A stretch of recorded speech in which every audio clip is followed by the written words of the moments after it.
Halo, pernah nggak sih Anda kepikiran soal uang yang kelihatannya aman di bank? Yakin nilainya beneran nambah? Atau jangan-jangan malah diam-diam menyusut? Yuk, kita bongkar misteri ini bareng-bareng. Dari kecil, kita kan selalu dengar pepatah ini, menabung pangkal kaya. Udah kayak mantra wajib keuangan yang diwarisin turun-temurun. Tapi pertanyaannya, di zaman sekarang di mana harga-harga terus naik, apa mantra ini masih sesakti itu? Atau mungkin udah waktunya kita cari mantra baru? Mari kita selidiki. Eits, tunggu dulu. Jangan salah paham ya. Ini bukan berarti menabung itu jelek. Sama sekali bukan. Justru sebaliknya, menabung itu wajib hukumnya. Coba deh bayangin, menabung itu fondasi rumah keuangan kita. Kalau fondasinya aja nggak kokoh, gimana mau bangun lantai-lantai berikutnya? Iya kan? Nah, ini dia kekuatannya menabung. Dia itu jaring pengaman kita pas lagi ada keadaan darurat. Dia juga yang ngelatih kita buat jadi kapten atas uang kita sendiri, bukan malah jadi budaknya. Dan yang paling penting, menabung itu ngasih ketenangan batin. Mau liburan? Pengen beli gadget baru? Nah, menabung itu cara paling aman buat wujudin semua tujuan jangka pendek itu. Tapi, di balik semua manfaat tadi, ada loh pencuri tak kasat mata yang terus mengintai uang tabungan kita. Kerjanya senyap banget. Dia ngerogotin nilai uang kita sedikit demi sedikit setiap hari. Siapa namanya? Inflasi. Nah, disinilah cerita keuangan kita mulai seru. Jadi, inflasi itu apa sih sebenarnya? Gampangnya gini, harga-harga barang naik terus, tapi nilai uang kita malah turun terus. Artinya, uang 100.000 hari ini nggak akan sekuat 100.000 tahun depan. Kekuatan belinya makin lama makin lemah. Coba deh inget-inget, 10 tahun yang lalu mungkin uang 15.000 di kantong kita bisa dapat 2 piring nasi goreng, ya kan? Nah, kalau sekarang, paling cuma cukup buat 1 piring aja. Jumlah uangnya sama-sama 15.000, tapi kekuatannya udah berkurang setengah. Itulah inflasi, yang nyata banget di kehidupan kita sehari-hari. Dan inilah momen yang paling penting. Coba lihat grafik ini. Bunga tabungan kita itu tumbuhnya cuma sekitar 1% setahun. Tapi si inflasi tadi larinya kenceng banget, bisa 3-5% setahun.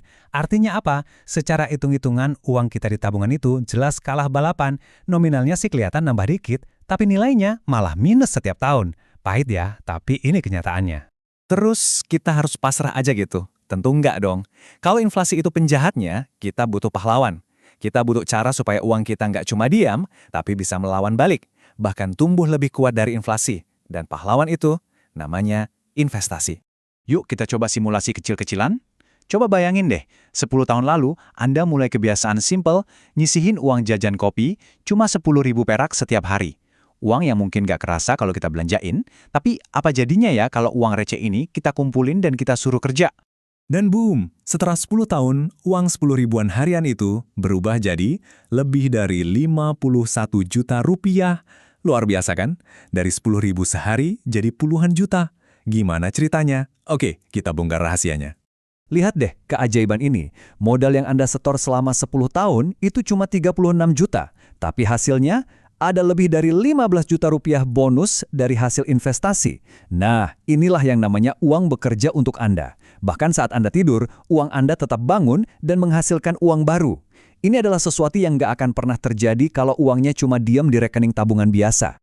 Oke, saya tahu apa yang mungkin ada di pikiran Anda sekarang. Wah, kedengarannya keren, tapi kayaknya ribet deh. Tenang, tenang. Mulai investasi itu mirip kayak belajar naik sepeda. Awalnya mungkin goyang-goyang dikit, tapi ada kok langkah-langkah praktis yang bisa diikuti siapa aja. Ingat ya, jangan keburu-buru. Ada urutannya. Langkah pertama, pastikan semua kebutuhan pokok aman. Langkah kedua, bangun benteng pertahanan yang kuat, yaitu dana darurat dari menabung. Nah, baru deh setelah bentengnya kokoh, kita siap buat menyerang dan mengembangkan kekayaan lewat investasi. Jangan sampai kebalik ya. Terus, uang buat investasinya dari mana? Coba deh, pakai aturan simpel ini. 50/30/20. Tapi kuncinya di sini nih. Yang 20% untuk investasi, itu bukan diambil dari sisa uang di akhir bulan. Tapi, begitu gajian, langsung sisihkan 20% ini di awal. Istilahnya, bayar diri sendiri dulu. Ini benar-benar bisa mengubah skalanya. Buat pemula, nggak usah langsung pusing mikirin saham atau kripto yang naik turunnya cepat. Mulai aja dari kolam yang dangkal dan lebih tenang. Ada reksadana pasar uang, emas, obligasi negara, atau bahkan deposito. Semuanya ini adalah pintu masuk yang aman banget buat memulai perjalanan investasi Anda. Ada kutipan bagus yang bisa merangkum semua obrolan kita. Anggaplah menabung itu untuk melindungi hari ini dan investasi itu untuk mengamankan hari esok. Jadi keduanya itu bukan pilihan, tapi pasangan. Satu buat bertahan, satu lagi buat bertumbuh. Jadi, yuk kita perbarui pepatah lama itu. Bukan lagi sekedar menabung pangkal kaya, tapi mungkin lebih tepatnya menabung adalah pondasinya dan investasi adalah gedungnya. Fondasi melindungi kita dari badai dan gedung membawa kita ke puncak impian. Pada akhirnya, pena ada di tangan Anda. Cerita masa depan keuangan seperti apa yang akan Anda tulis mulai hari ini?